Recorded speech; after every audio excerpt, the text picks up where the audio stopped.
We'll be recording the session and also sharing it afterwards. We'll also be sharing the white paper, of course, that you can afterwards share in any way you like and also download. Please use the Q&A function during the webinar. And you can also raise your hand if you want to ask your question live. So then I could unmute you.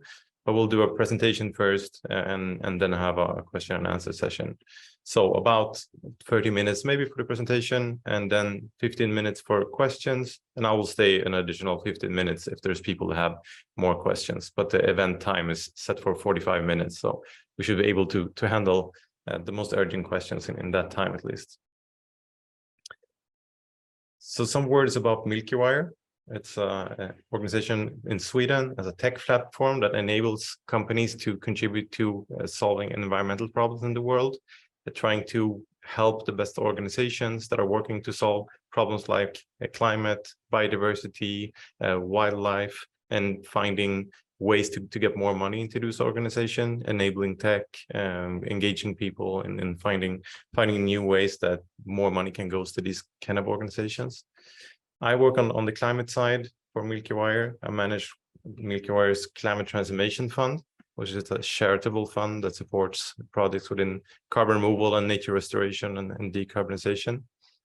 My background is in the NGO sphere. Worked about 10 years there with climate and other things. I was head of comms and policy team at Oxfam Sweden before, where I also published about carbon removal and was active in climate policy in Sweden. I took part in the science-based targets net zero expert advisory group on creating that new standard. I'm part of various initiatives, and then I also write a lot and then follow the carbon removal space very closely. So try to cover all the different aspects of that. And then, of course, the topic of how companies best can contribute to climate action. That's why we created this fund, and it's also why we're writing this paper and engaging on this topic. And some of you might have seen the webinar that we had in March together with Stockholm Environmental Institute, WWF, looking at beyond value chain mitigation and how companies best can help support climate. But this is about internal carbon fees. So starting off with, what is an internal carbon fee? Well, what it isn't is it's not a shadow tax. So internal carbon prices are quite common. Lots of companies have said such, and there's several reports going into that. The CDP has a very thorough report looking at different types of companies that have set these kind of prices, what level they are, what they're being used for. So a typical use case might be to look at the risks a company have from the risk from climate change and sort of future taxes or regulations. And by having that internal carbon price, they can show how exposed they are to that risk. It's also a tool that they can use to implement internally to show where emissions are costing most and sort of where they would make sense to make investments. But an internal carbon fee is where you actually generate real money that then goes out to climate projects. So you voluntarily tax yourself and put that kind of price onto your emissions. And this can also be a tax that's the same for all of your emissions, or it could be for your scope 1 and 2 with one price, and maybe another fee for the rest of your scope 3. Also you could divide scope 3 into more categories, having different fees for the different types of activities, depending on, for example, the amount of control you have of those emissions. Some parts of scope 3 are more outside of the company's control than other, for example. And why should you set an internal carbon fee? Well, most companies do have a possibility to support climate projects outside their own value chain, as well as trying to reduce their own emissions. And traditionally, that has been done by many companies by buying carbon credits. Some of them of questionable quality. Some carbon credits are good, but definitely not all of them. And it's something we have seen in various media reports and other reports looking into this. If you set an internal carbon fee instead of focusing on becoming climate neutral or reaching net zero today, then what you're doing is generating a budget for your external climate projects that you then can use in the most impactful way possible. Whereas if you're just trying to offset 10,000 or 100,000 tons, then you're likely to try to get those tons as cheaply as possible. Becomes a downward pressure on quality. Whereas when you have a carbon fee, you can focus on quality of the solutions that you're supporting. You don't get that kind of push to buy as cheaply as possible. For example, many carbon removal solutions are very expensive today per ton. So many companies might not be able to use that to make a carbon compensation claim because it couldn't afford to buy carbon tons at hundreds of dollars per ton. But if you have an internal carbon fee, you have a way to connecting your emissions to your responsibility. And you can use the budget then, for example, to purchase fewer tons of a more expensive solution, but as a higher quality. It also enables support to effective projects that are not part of carbon markets. So, for example, there are several research groups that have looked into what is the most effective way of donating to help fight climate change. And they have concluded that effective organizations that work on advocacy and policy are often many times more cost effective than other types of solutions. So that's also an option for a company that has a budget for climate and not focused on making a claim. They can support these kind of projects. You could support NGOs that are working with very strong projects, for example, in nature protection, but it's outside carbon markets. And then, of course, an internal carbon fee is a great tool to use internally, where you can show different departments, show the company at whole, what are the activities that we're doing that cause a lot of emissions, and therefore it's also expensive. So it becomes a driver of decarbonization within a company, where there's an incentive to stop doing the emission-intensive activities. Of course, it can be difficult sometimes to work and implement this in the best way in financial systems, etc. But even doing it kind of a top-down, looking at your emissions and then tracing them, gives a very good idea of sort of where is your cost increase coming from, and then you can have that as an internal push. And some examples of companies that already have set internal carbon fees, and as I mentioned, many companies have set internal carbon prices, this kind of mechanisms that doesn't generate revenue. But one example is Klarna, that we've been working with at Milkywire, still do. They have implemented an internal carbon fee of $100 for the scope 1, 2, and then their travel emissions. So that is part of their scope 3, but they have singled out that as a category that they have quite a lot of control over. You can decide more or less how many trips you want to go on, and then a price of $10 for rest of scope 3. And this is then generating money into a budget, and they've used that to support climate solutions that have been selected for this Milkywire Climate Transformation Fund, so carbon removal and other projects. And during the 2 years that Klarna has had this fund, it's generated $2.7 million that have been used then to support projects. Another example is Microsoft. They were an early adopter of a real internal carbon fee. The most up-to-date information I've seen, and they might have updated it internally after this, is that they had $15 for scope 1 and 2, $100 for business travel, and then $8 for the remainder of scope 3. And they use the money both on internal emission reductions, but also supporting external projects. So they've been making purchases of carbon removal, for example, at quite a large scale. And then this carbon fee is helping them do that. When we're talking about internal carbon fees here in this webinar, we're referring to the support of external projects, but it can also be used for internal purposes. We'll go a bit more into detail about that later.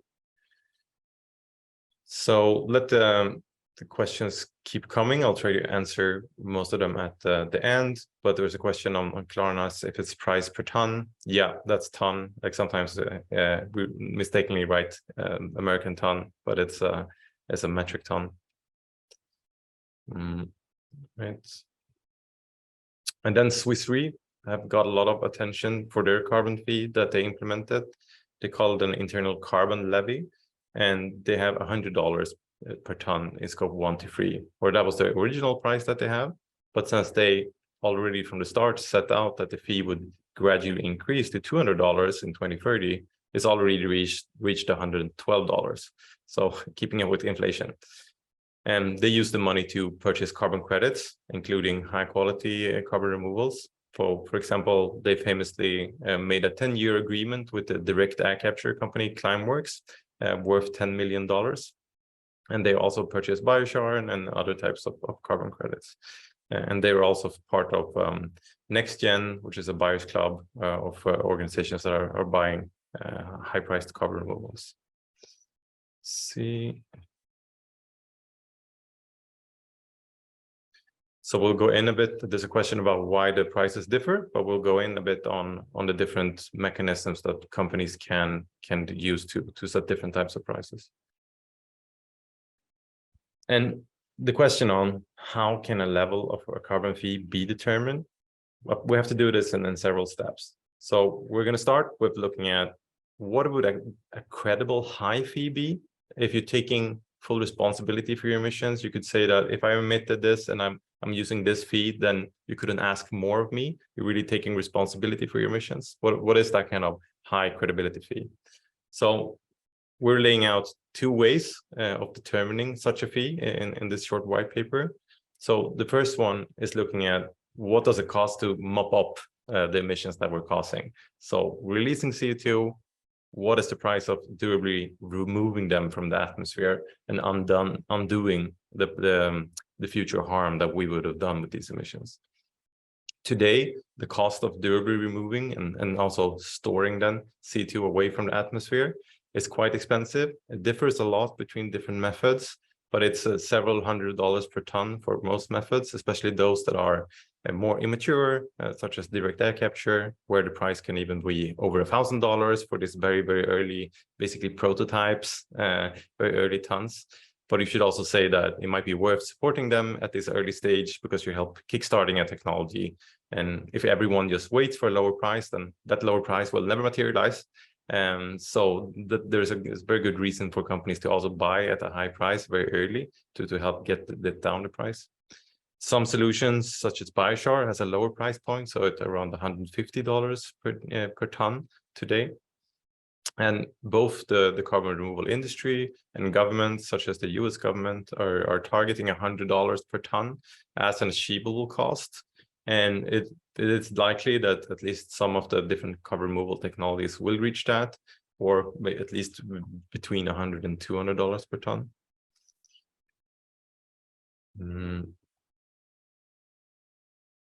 And then another approach is looking at the damage done by your emissions.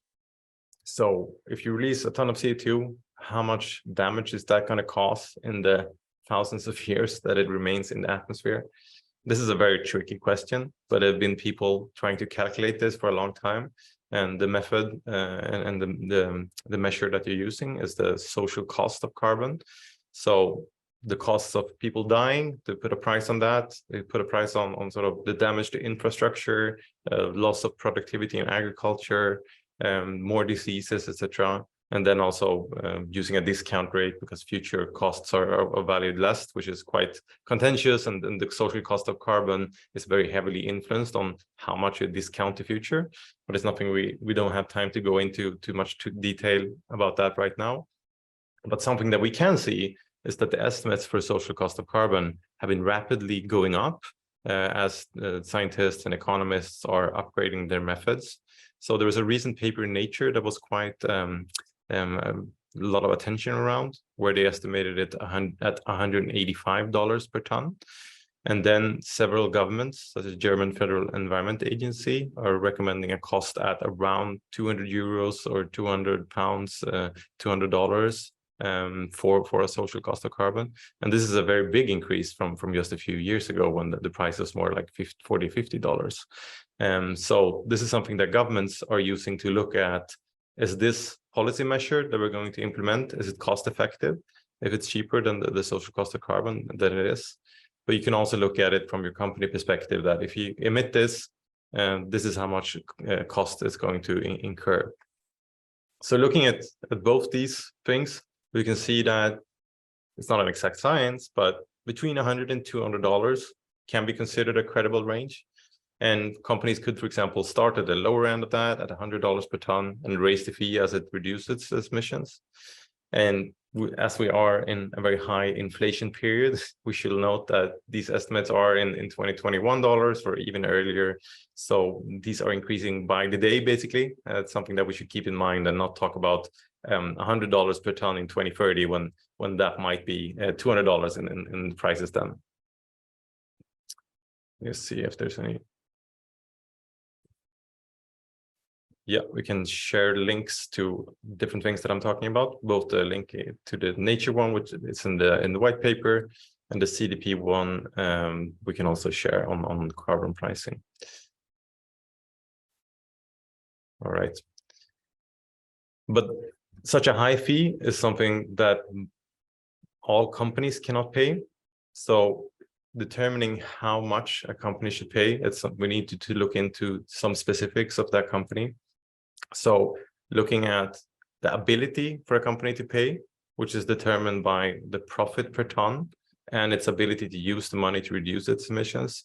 So this is an important point because it really systematically differs between different categories of companies on how much money they can use internally to reduce their emissions. So if you're a software company or maybe an insurer or a finance company, maybe you have some pieces in your budget that you can use to or some emissions where you can use money to reduce them, but it's quite limited. Most of your emissions are in scope 3 and there's no easy way for you to pay to reduce them. You can reduce your consumption, which will reduce your emissions, but it's not something you necessarily use that much of your budget on. Whereas if you're a manufacturing company or a material mining company, or if you're a transport company that has like a big fleet of trucks, then you have huge investment needs internally. And therefore you don't have the same ability to use money to pay externally. You might be paying a lot more on climate projects, but perhaps not on the external ones. And this is something that's also highlighted in a report. Some of you probably saw that. It's by Carbon Gap, co-authored by me and Eli Mitchell-Larsen, looking at bridging the ambition gap and going into a bit more detail on that point. And then the profit per ton, it also differs systematically between the companies. So these two key concepts that we're talking about here, one is the profit per ton, and then you take company net profits divided by emissions in scope 1 and 2, or in scope 1, 2, 3, depending on what you want to look at.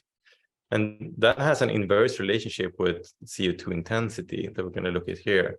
And then you're looking at, you're calculating your emissions divided by your revenue. And this is something you can look at for the economy as a whole. Then the average CO2 intensity is around 300 grams of CO2 per dollar spent in the economy. So the average dollar in the world economy costs 300 grams of emissions. And that differs a lot between companies. Those that sell physical products is around world average. Those that sell energy projects, such as oil and gas or mining companies, have much higher CO2 intensity than the world average. And non-physical companies, tech, finance, insurance, it's much lower. So profits per ton is inversely correlated with CO2 intensity.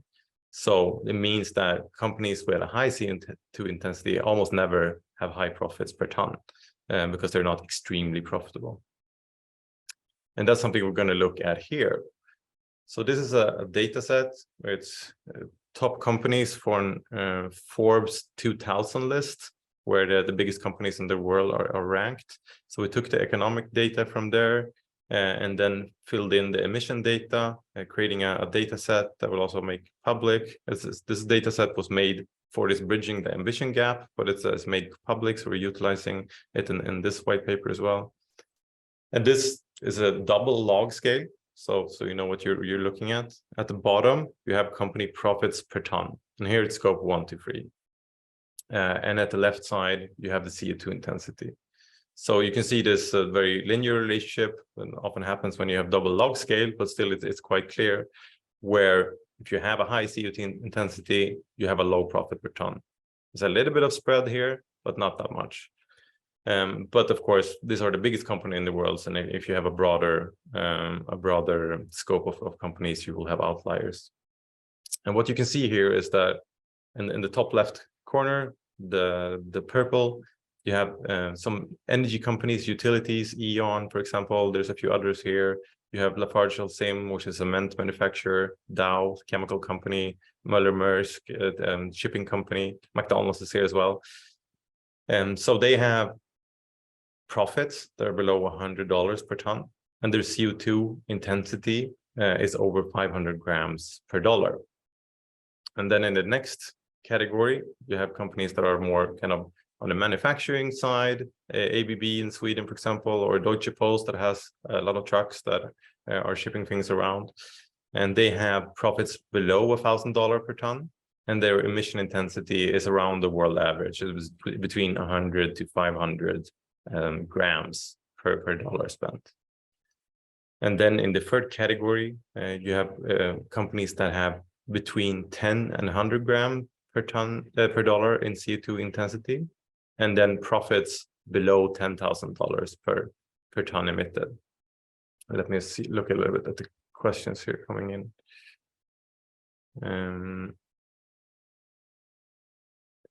The gap between Cisco and Oracle, I don't know. So it's something you would have to look more closely at. Why McDonald's have so high emissions, beef consumption in the value chain? Yeah, I think that will be the answer. Definitely. See if there's any other technical questions here. Otherwise, I'll save it a bit for the end.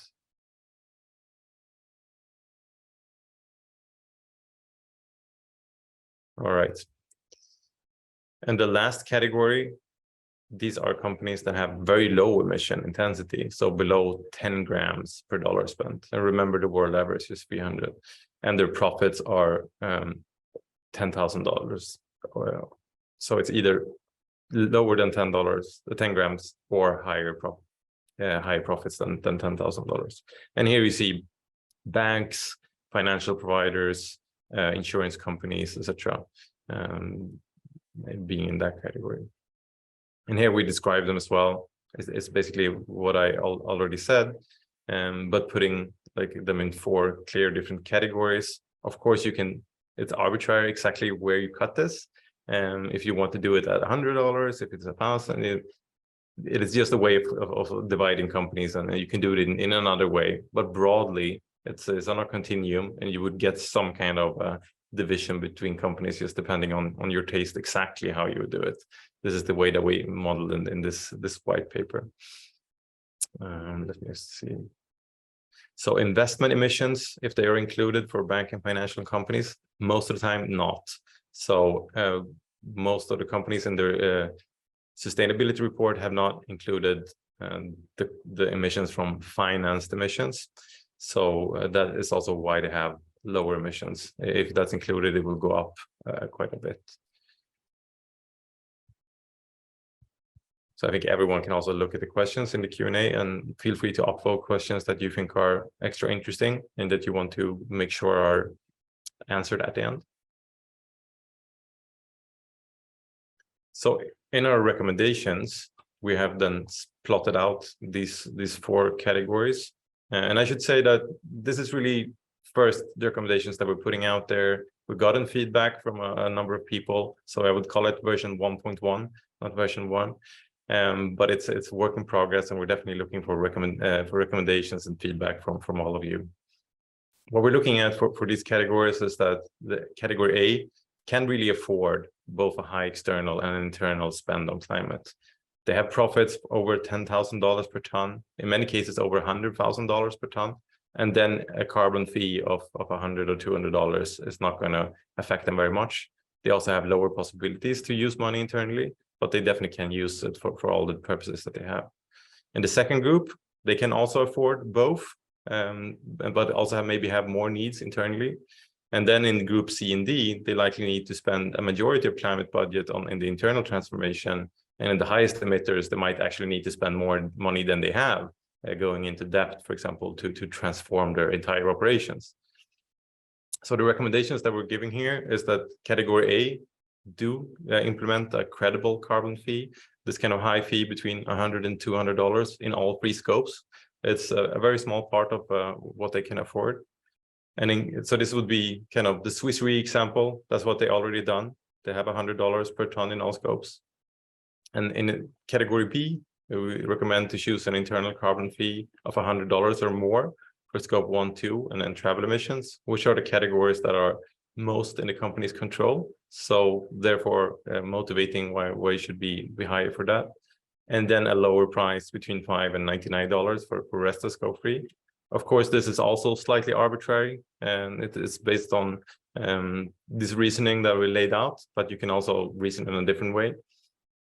And then for C and D, recommending that they spend most of the money internally, but maybe spend some money on external projects to help facilitate, for example, carbon removal to grow. And then they could choose a share of profits instead. So for example, over 1%. And this would actually make these companies pay about the same if you would compare their share of profits. So $185 per ton fee for this category, that would represent an average share of profits of about 1%. And now I'm looking at the data set that I just showed you with these 137 companies. And for the B group, if they do like Klarna with $100 for scope 1, 2, and then will travel, we don't have broken out in this data set, but $10 for rest of scope 3, then that would be an average of 1.4% of profits. And in group C, reversely, looking at how much money would 1% of profits be per ton, that would be around $5 per ton in average for this group in the data set. So if they spend a 1% of profit, it will be $5 per ton. If this group in A spends 1% of profit, it's $185 per ton. And then finally, in the fourth group, it would represent 34 cents. So their carbon price would be ridiculously low. And we don't want to recommend the carbon price for them because likely they need to spend more than their entire profits on decarbonizing their supply chain and all their emissions. But even if they use a small share of profits to support external products like carbon removal, then it would be a low dollar per ton. And we'll get back to more questions, but I just want to spotlight as well another place where this is recommended. So the WWF and BCG blueprint for corporate action on climate and nature that was published 2 years ago now, where they set up an approach also where companies implement a carbon fee, where companies first account and disclose emissions, start to reduce your emissions and have a target for that, and then implement an internal carbon fee and use it to finance climate projects. And this is a very good blueprint that also shows that it's not enough to have a carbon fee and use it to support projects. You also need to actually have targets to reduce your emissions. And I also want to just tell you a little bit more about this Milkywire Climate Transformation Fund that we have. What we have done with this is really trying to figure out what to best do with money that is created an internal carbon fee. We are trying to help reach global net zero, looking at where are the needs of climate action, what are the different things that needs to be financed. And we have 3 categories. It's durable carbon removal, kickstarting new solutions, we have protecting and restoring nature, and then decarbonization, including advocacy and policy. So we've done 2 rounds of support. We're opening a call for proposal later this week, where we're going to have a 3rd round of support. And we have a number of corporate donors and a few more that's coming in next year. So if you know of good projects within these categories, please encourage them to apply, or maybe you have it yourself. And just saying that we also work quite rigorously with a detailed framework for how we evaluate and select projects on this, looking at the catalytic effect, how much impact we think this is going to create, and report back in an annual report on the results. And we also work with a very strong advisory group that gives input to the selection. And I also want to tell you a little bit about, we have a climate impact coalition around these topics, companies setting an internal carbon fee, but also engaging more customers and employees. And we have some foresighted companies that have come together to work on this. And it's something that we plan to announce at the beginning of next year. So I can't say much more now, but if you're interested in that, please contact me or someone else at Milkywire, and we can tell you more. Because we definitely want more companies to take this approach, and this coalition we think will be a powerful way to do that. So that's it. And please do look at the white paper and send any feedback via email. So we can make an updated version later on. And I'll head back to this slide where we look at the questions. So please raise your hand if you would like to ask your question publicly. I just have to check like who asked the question and who raised your hand. So we'll link to the CDP's corporate report, and then let's see, Julianne, you have a question that you want to ask. We'll go ahead. Yes, hi, can you hear me? Yes. Okay, great. Thanks a lot for the presentation. It was super insightful, so appreciate it at the time. I just had a question around that page actually, and why overall you're always aiming at about 1% of the profit share. If there's a specific reason or understanding behind that 1%, or is just kind of like from experience something that is manageable and acceptable within companies? Yeah, thank you. It's a great question. It is based on what's manageable and acceptable. Also, it is similar to what companies have been spending on philanthropic donations in the past. So it's not an unheard of number.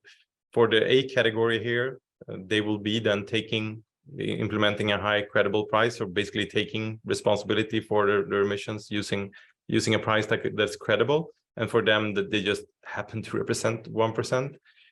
But then for the other categories, they would take like a similar responsibility, since they're spending a similar share of their profits, but that would just mean a lower carbon price. But this is definitely one of the type of questions we're looking for feedback on. If you have concrete feedback on things that you think should be changed there, if you should think in a different way, that would be great.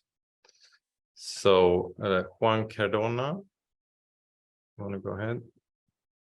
Yes, great content here. I was kind of wondering why you chose profit, connected to profit instead of turnover, because profit sometimes can be really, you can adjust it like you want it, basically, but turnover is more a fixed sum. Yeah. No, that's a good question as well. We did look at that first, and also had in the draft recommendations that we was 0.1% of turnover or 1% of profit. We got a little bit of feedback on that from people that didn't think it was that good to have two different measures, and we should focus on one. It's definitely also a point if several people think that we should also look at turnover in these recommendations. It's something that we could potentially bring back. Yeah, from my perspective, it would just be great to compare, for example, Max, where I work, with McDonald's, and yep. And it would be much easier with turnover. Yeah. So companies that set an internal carbon fee, then you could easily see how big share that is of your turnover and the profits. And preferably companies will also show that in clear numbers. You don't have to make the calculation yourself. Yeah. Right, great. So let's see here. It was answered live. So Tameen Kim, let me just help unmute you. Please go ahead. Hi, yeah, do you hear me, Robert? Yes. Yeah, so I just have a question about, like, some CEOs might have a preference on just going for the cheapest credit that they can buy if what they care about most is quantity and don't really care much about quality. What will be your first claim or insistence to them? This is the strategic value proposition that internal carbon price can only provide, that you cannot really achieve this if you just go for carbon offset, which is just about $1 or $2 per ton. So that you can persuade them. What would be like first one or two things that you want to say? Well, I would ask them what's the reason that they want to do something for climate in the first place, and if it's to help solve the problem, then they should focus on what has the highest impact and not what's the cheapest. And even if they want to do it just because they want to look good, they should also focus on what has the highest impact and not on the cheapest credits. And I think it would be more and more difficult for companies to get good PR or have consumers that think it sounds like a good thing if they just bought cheap credits and make these kind of often empty claims that they're carbon neutral. So I do think there will be a move towards more companies focusing on higher impact. As long as companies continue to do something, I think we all have to be careful when we criticize so that we don't lead to a greenwashing scenario where companies stop buying the bad credits but don't do anything else instead. So that's not the situation we want to be in. Thanks a lot. May I ask you just one more question? Sure. Yeah, so I was wondering, so there are multiple levels of carbon fee that are shown here, and I was wondering if it could be possible in the future those multiple companies bring out their carbon credits generated in their company and then maybe exchange those internal carbon credits in the public space at a price that has been converged into one level. Do you think it would be possible, or if it is possible, what would be the first roadblock to resolve? Yeah, I'm not entirely sure sort of what you mean here. Meaning like, for example, Microsoft has like $15 per ton internally, and then maybe Klarna has $100 per ton internally, and at some point maybe they want to sell carbon credits generated from their corporate. I know internal carbon fee is kind of different from the shadow fee you mentioned in the first slide. I think I'm kind of referring to the shadow fee in this case. And like, let's say a corporate employee ate plant-based burger, so he was able to earn some kind of carbon credit in the company. And then, like depending on which corporate that he works for, he would earn different dollar value of the carbon credit, even though the ton CO2 measure is the same. But then like, different corporates that he has different value, but then he wanna sell the credit in the generic carbon exchange platform. Would that be possible in your opinion? Like, maybe it's something that companies could have as a completely internal thing within the company, where, if, for example, if you have part of scope 3 employee travel and your employees drive car, you could have like a contribution to the ones that stop driving and take the bicycle instead. So it wouldn't be like a real market, but maybe it's a similar thing that you could be doing. I see. Thanks. All right. So Lene Peterson. Yeah, thanks a lot. Do you hear me? Yes. Perfect. Thanks for the presentation. It was really interesting, and sorry for the background noise. I was wondering about the discussions you had around incentives and how to set them right. Because just thinking, okay, I have low profit, maybe it was bad management and that's why I have a low profit, and now I get rewarded with a lower price. Or also products could be done in a better or less good way regarding emissions, and if I have high intensity, it leads to a lower price. Is that also the right reward? Yeah, did you have discussions about that? I'm really interested in that. Yeah, no, that's a great feedback. I mean, we did have this sort of either or here, so either high CO2 intensity or low profits. So it would be like only fitting one criteria, and it would still be in that recommendation. But yeah, as you say, you could have these kind of effects. If you have high CO2 intensity, you probably do have a lot of needs to invest internally. So saying that you could have a lower carbon price doesn't mean that you should spend less on climate. It just means that you should probably spend more internally on climate before you move to spend more externally. But yeah, I think you have a good point there, and it's something you can think more about if there's additional caveats or partial recommendations that we could add to address that. Thanks. Another thing also a bit related to that, what are your thoughts on claims? Could all companies claim the same, even though some take full responsibility regarding costs, so they pay the full cost and some not, or some use it completely beyond value chain, some only internal? And yeah, what's your take on that? That's also a very good question.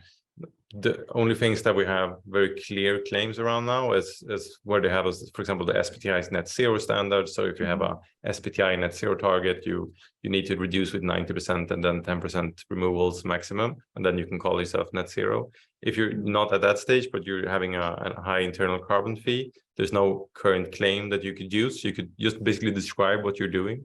So you could say that we have this and this internal carbon fee. It's based on these principles. This is the reasoning why we have a lower price for scope 3. Maybe we're going to increase it over time. We don't have the financial capability to support $100 per ton for all scopes, for example. And then the companies would sort of give the reasoning and sort of show their price. And what we want to see here is also, of course, a race to the top. So you're seeing companies that are raising prices. Competitors feel maybe looking bad in comparison to their closest competitor. So hopefully we already seen that a little bit actually with, companies looking at the ones that have set a price and sort of being inspired and anchoring on that, like on $100 per ton, for example. So that's hopefully an effect that we would see, but it wouldn't be like a stamp where we're a climate responsible company because we did this, because it's a multifaceted thing. If you're both trying to reduce your emissions and you're paying a high cost supporting external projects, then maybe you can claim that we are doing all we can and we're taking a credible approach. But it's not a simple tagline. Thanks a lot. Great. So see if there's others that want to ask their question. So Himanshu. Hi, can you hear me? Yes. Hi, first of all, thanks a lot for the insightful presentation. So a quick one, I think most of the part was answered in the last one, but a quick one is with the supply and demand thing which is happening, these internal carbon fee might gonna increase in future for you, right? And then that might lead to a lot amount of greenwashing rather than a lot of organization might preferring for this carbon fee, they might do some greenwashing at their end. So are you seeing any technological interventions by the climate tech startups or anything to actually, for the projects which you are putting this fund into, to actually decrease these carbon fees in the first place? Yeah. So if you are going by this first principle for what is a high and credible carbon fee, if the cost of durably removing CO2 is going down and down, then a credible carbon fee would also go down. So if the cost of permanently removing CO2 is just $50 per ton, and it can be done in a sustainable way in other aspects, then yes, then a credible high carbon fee would be at $50 per ton. Like right now, industry on the carbon removal side is aiming for that kind of $100 mark, but we might see some surprising innovations that push it lower. It could also be that don't achieve the target and actually going to remain at a higher price point as well. Got it. So just to follow, it might be more like a dome shape kind of a kind. It might going to increase for some point in time, and then it's going to start decreasing when those technical interventions going to start coming in, right?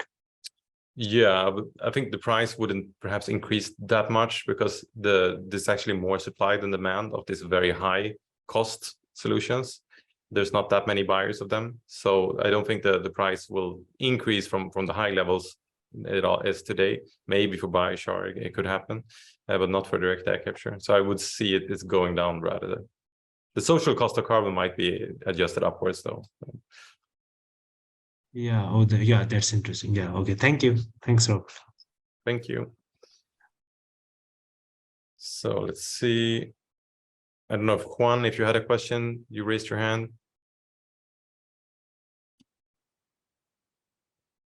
So we are at time, but I will stay on for another 14 minutes to answer some of the questions that we haven't addressed in the chat. I'll just mention for you that are dropping off that I'll send the recording of this together with the link to the white paper. Actually, you already got the link to the white paper in Eventbrite. This starts in 2 hours and this starts in 10 minutes. And we put the link there so you can access it. It's a presentation online where you can also press download in the bottom left corner. And please do share it. We'll be sharing tomorrow on LinkedIn and on different social platforms. But expect an email with the links as well. So let me see. some questions like the club I mentioned that Swiss Re is part. It's Next Gen. Yes, if you Google Next Gen and Swiss Re, you'll find it. So it's a buyer's club of carbon removal.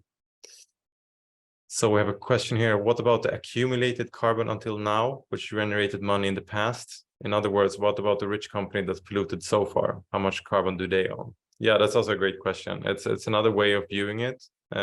This is sort of looking at what is the ability for companies to pay for carbon removal rather than how much bad things did they do.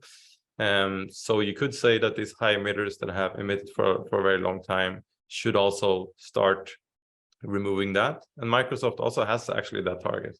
They have a target to remove all the emissions that they ever emitted since the start of the company.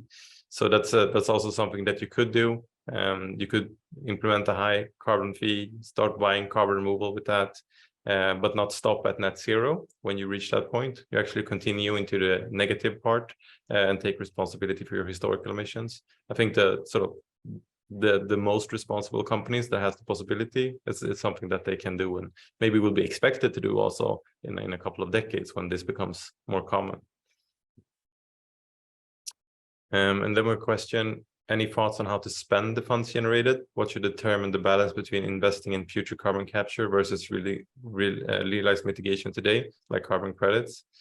So here, for example, in the climate transformation fund that we set up, which tries to divide money, we have these three categories. We have been broadly spending on all of three of them, similar sizes, where we need all of it. We're looking for the catalytic potential. So if one category has a lot more impact potential, might increase that one. But we also want to show that all solutions are needed. I think one contentious point might be that there's a lot of talk about carbon removal, and the people who are working on decarbonization and forest protection, for example, feel that it's too much talk on that. So it's really, because they are also very important solutions. So it's really important to look at all different things that needs to be done, and there's no exact knowledge how to spread it. We have to look at the different projects and their impact potential. And then how can companies use internal carbon fees to offset their own emissions to help reach their net zero goals or SBTi criteria? So this is something that companies can do while they're on the way to reach their net zero target. The SBTi calls it beyond value chain mitigation, and they give clear recommendations that companies should support external climate projects also before they reach net zero, even though they can't count that against their emissions today.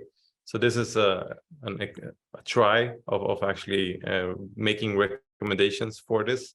And I know that SBTi is working on more granular recommendations for incentives for companies to actually do this. And then when they are reduced their emissions with 90%, they need carbon removal for the last 10%, then they can use the funds generated through an internal carbon fee to finance that. And do these recommendations change at all depending on where a company is geographically located, or if there is a multinational, international organization? So the recommendations are pretty crude, right? Like it's either emission intensity or it's profits. So that's the only thing that we looked at here. It's an interesting point. So it's something that very interested in hearing arguments around if it should be sort of different for different geographies and sort of how to think on it. And then can you explain the difference between internal carbon price and carbon fees again? Is it just the internal versus external spend? So the internal carbon price doesn't generate any money. It's just a way of highlighting sort of what you would pay if you had such a tax, or if the government were taxing you in that way. So companies are, for example, using that to show if we had if our country had the same carbon tax as there is in Sweden, we would it would affect our budget in this way. So it's a way of disclosing financial risk, and it can also be a way of sort of looking at which departments are doing good in reducing your emissions because they have a lower cost of carbon as well. Whereas the carbon fee is an income generating fee. You actually take the money and spend it externally. Or internally, some companies are doing that, but we focus externally here. And then the question about why Microsoft sets their price so low and Klarna much higher. Well, it could be that Microsoft had much higher emissions Maybe they were first and they had a high price at that time. Maybe they will raise it. In terms of share of revenue, Microsoft is spending quite a lot less actually than Klarna, at least if you look at the carbon credits that they bought. And it's also interesting to see, like Swiss Re, for example, that has the highest price. They are also spending a very low part of the profits and revenue, much lower than 1%. I think it's 0.02 or something. But they're also having already a high price, so you could say that they're already taking the responsibility. But yeah. So the claim ones, I think we answered already. And then where can we download the white paper? We're sending out a link and you have it in a Eventbrite email already. And what do you expect the biggest challenges of adapting an internal carbon fee? Well, it is a cost, right? And the CFOs of companies might object. They might say, well, we don't benefit anything directly from this, so why should we do it? And those kind of discussions where we need to say, well, we want to be a responsible company. We want to create as much impact as possible for climate. And this is a way that we can do that by connecting our emissions to our contributions. And we will gain, hopefully get positive feedback for that. But then companies could be scared if they feel that they have to set a lower price than their competitors, for example. So those are some things that I would expect to be discussions around this.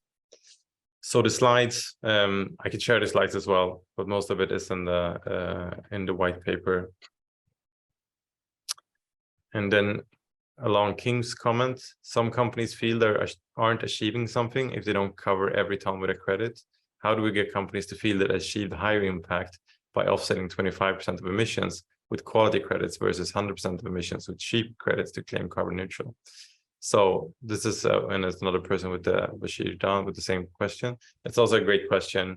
I think we need to show what is creating the most impact for climate and sort of making these kind of calculations, showing that these kind of credits are not catalyzing the change that we want to see.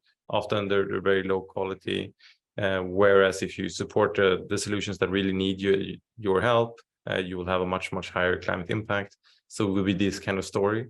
And I do expect that as media is attacking the companies that are making claims based on bad credits, they will be more and more risky to do so. So that would also be an incentive to switch to this more ambitious approach.